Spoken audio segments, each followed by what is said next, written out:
The Clarkson family resided in a rural area close to Cambridge, roughly a mile from the river and half that distance from the closest village.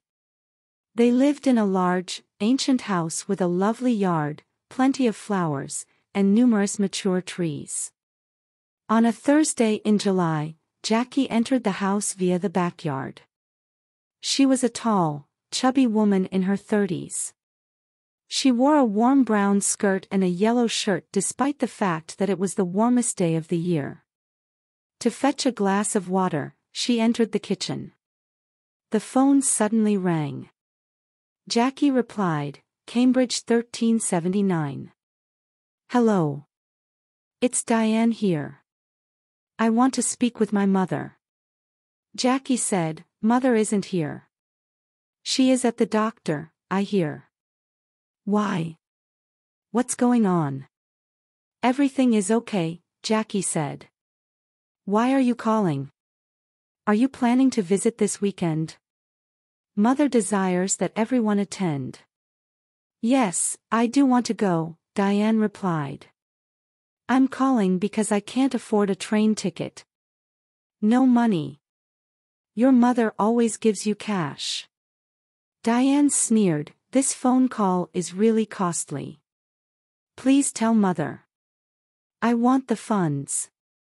Jackie hung up the phone. She pulled a cigarette out of her bag and lit up. She was enraged because her sister was constantly requesting money. The youngest member of the family, Diane, was 20 years old. She resided in a large house's one room in London. She desired a career in singing. She had a beautiful voice but never found employment. Jackie returned to the kitchen and started assembling some sandwiches. Her mother entered at that very moment when the back door opened. It's quite warm, she said. She placed her hat on the table after removing it. She had lovely eyes and was a tall, black woman. Following her inside the kitchen, two large, black dogs ran over to her. Her hands were placed on their heads as she sat down. The sandwiches were set on the table by Jackie. Diane called, she said, Mother. She needs money to pay for her train fare. For a brief period, Molly closed her eyes. She then got to her feet. She instructed him to prepare the house for the weekend this afternoon. Oh, and bring my medications back from the village later, please. Yes, Mom, Jackie replied. Molly approached the door. Jackie pleaded with her mother to be patient. The following morning, Peter Hobbs arrived. He's quite pissed off with you because of that letter. As you may know, he was fired. Why did you contact his office in writing? He wants to discuss it with you. Molly replied, Well, I don't want to talk to him. She let the door open.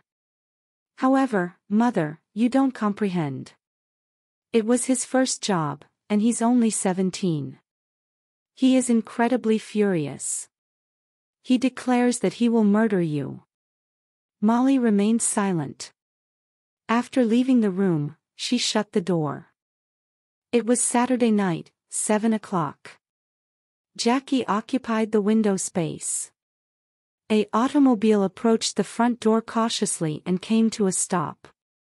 A tall, white-haired man emerged. It was Molly's sister's spouse, Albert. Jackie announced, Uncle Albert is here. Always on time. She opened the front door after leaving the room. When Albert entered, he immediately went to Molly. Oh my God. I'm running late. Albert said, I'm sorry. Today is my 50th birthday. What an amazing dress. Molly didn't smile. You're welcome, Albert. Every one of us is growing.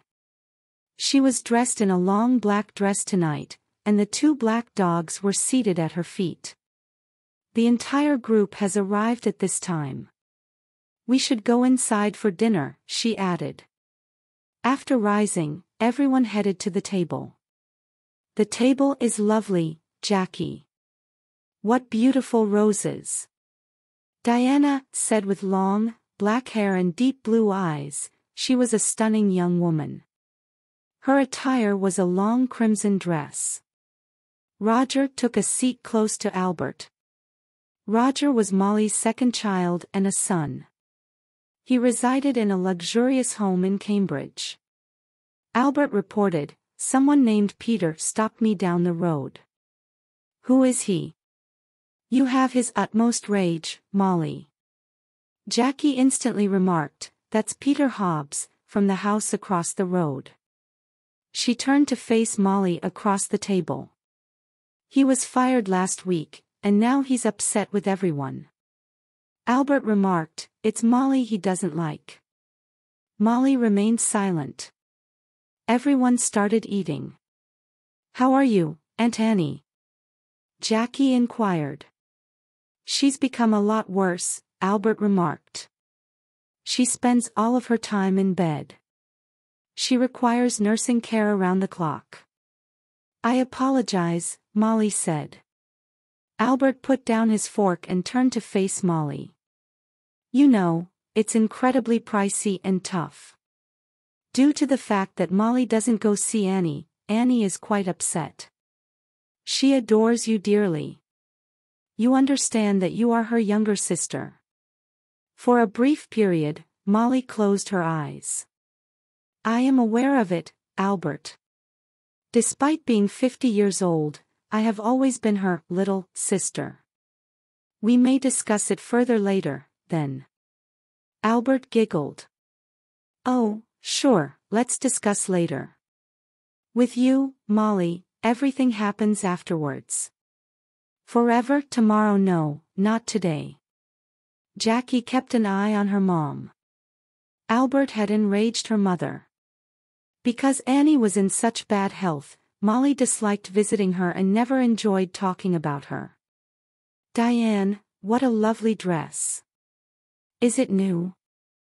Jackie inquired. "I'm grateful, Jackie.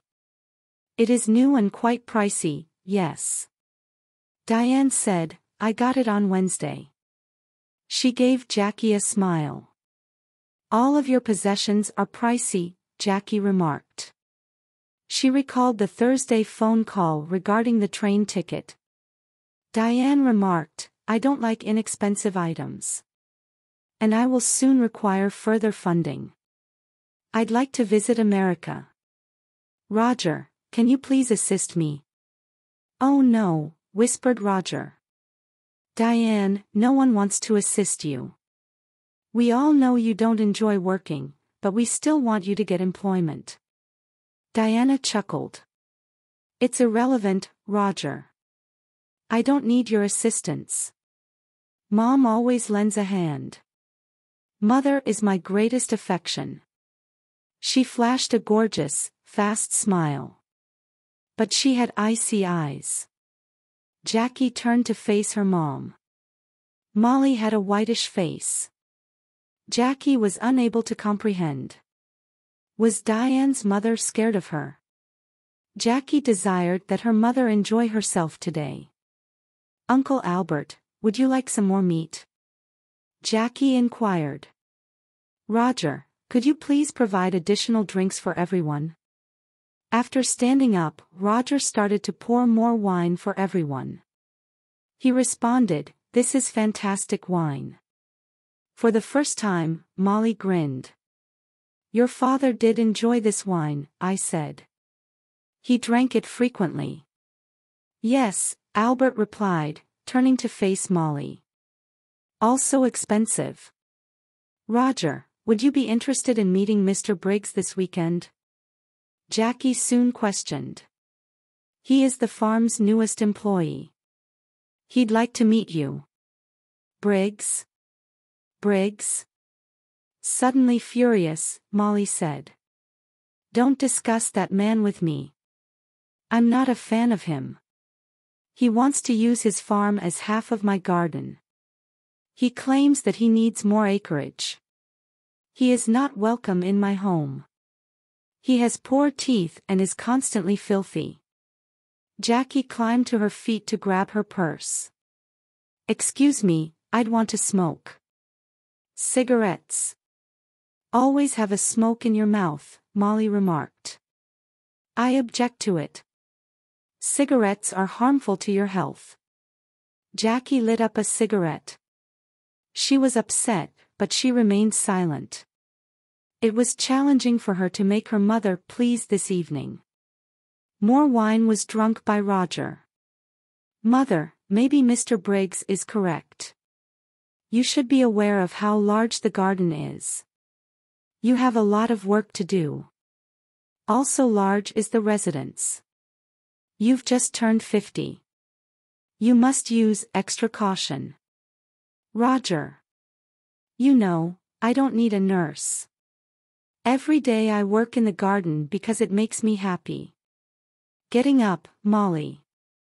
You all want my money, I know that. You only came here to get a free meal, you don't want to see me. I'm not loved by you. You want both my home and my cash. You can all wait, I suppose. I won't be giving anyone more money before I pass away. Mother, don't say that. Jackie mourned. To go to the door, Molly crossed the room. I'm feeling sick right now. I'm going to bed upstairs.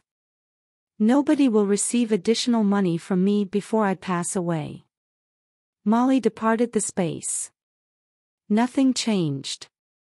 One day, Diane muttered, I'm going to kill that woman. Roger gave Diane a silent glance but kept quiet. Slowly moving up and down, Albert turned his head. Ill. He stated, she is only mad. Molly frequently becomes irate over money. Why is it that she can't be a decent sister? Annie will pass away soon. Molly is aware of that. Jackie lit up her last cigarette and got to her feet. Would anyone like a cup of coffee? Let's drink it in the kitchen, so come in. To go to the door, Molly crossed the room. I'm feeling sick right now. I'm going to bed upstairs. Nobody will receive additional money from me before I pass away. Molly departed the space. Nothing changed. One day, Diane muttered, I'm going to kill that woman. Roger gave Diane a silent glance but kept quiet. Slowly moving up and down, Albert turned his head. Ill. He stated, she is only mad. Molly frequently becomes irate over money. Why is it that she can't be a decent sister? Annie will pass away soon. Molly is aware of that. Jackie lit up her last cigarette and got to her feet. Would anyone like a cup of coffee? Let's drink it in the kitchen, so come in.